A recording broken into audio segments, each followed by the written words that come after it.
త్రిమూర్తి సాయిలోని ముఖ్య అంశాలు. గురుచరిత్ర. ఒకసారి నరహరి అనే కుష్ఠరోగి గురుడి పాదాలపై పడి, తండ్రి, మీరు సాక్షాత్తు భగవంతులు. మీరు దర్శనం మాత్రంతోనే భక్తులను తరింపచేస్తున్నారు. ఏ జన్మలో ఘోరపాపాలు చేశానో, మహాత్ములను చులకన చేశానో, ఎవరు ముందు నుంచి అన్నం దూరంగా లాగేశానో ఈనాడు ఈ వ్యాధితో అనుభవిస్తున్నాను. నరకమంటూ మరెక్కడో లేదు తెలుసుకున్నాను. నా ముఖం కూడా చూడటానికి ఇంట్లో వాళ్లే అసహ్యపడుతున్నారు. నా బ్రతుకంతా ఇలా జీవించడానికి నాకు శక్తి లేదు. నేను ప్రాణత్యాగం చేసుకునేందుకు తమరు అనుజ్ఞ దయచేయండని ప్రార్థించుకున్నాడు. గురుడు కరుణతో, నాయన, ఆత్మహత్య మహాపాపం కదా. మహాపాపం చేసి సంపాదించుకున్న ఈ వ్యాధి నుంచి తప్పించుకోవడానికి మరలా మరో పాపం చేస్తావా? చేసింది అనుభవించి మరలా పాపం చేయకుండా ఉండాలి. నీకు ఒక ఉపాయం చెబుతాను అని ఒక కట్టెలు కొట్టుకునేవాడు వచ్చాడు. వాడి కట్టెల మోపులో మేడి చెట్టు కొమ్మ ఒకటి ఉంది. గురుడు వాటిని ఆ కొమ్మను తమకివ్వమని చెప్పారు.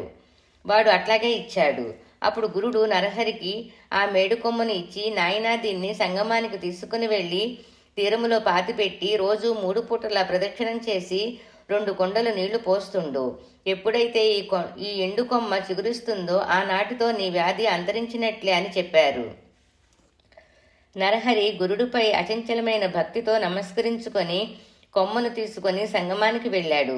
గురుడు ఆదేశించినట్లు ప్రతిరోజు చేయసాగాడు. రోజులు, నెలలు, సంవత్సరాలు గడిచాయి. సడలని భక్తితో నరహరి రోజు మేడిమండకు నీరు పోస్తున్నాడు. ప్రజలందరూ ఇతడు మందమతి, గురుడు అలవోకగా చెప్పిన దాన్ని నిజమని నమ్మి ఎండుకొమ్మకు నీళ్లు పోస్తున్నాడు. ఎన్నేళ్లు నీరు పోసినా చిగురిస్తుందని నవ్వుకున్నారు. కాని నరహరి మాత్రం చలించక గురు ఆదేశాన్ని పాలించాడు. గురుడు శిష్యులు వారితో, స్వామి, మీరు చెప్పింది నిజమని, నరహరి చిగురుస్తుందని ఎండుకట్టుకు రోజు నీళ్లు పోస్తున్నాడు. మీరైనా చెప్పండి అని కోరారు. గురుడు వారితో, భక్తుడికి పూర్ణ విశ్వాసం ఉండాలే కాని సాధ్యము కానిదంటూ ఏదీ లేదు. నిజంగా ఎండుకట్ట చిగురించవచ్చు అని చెప్పారు.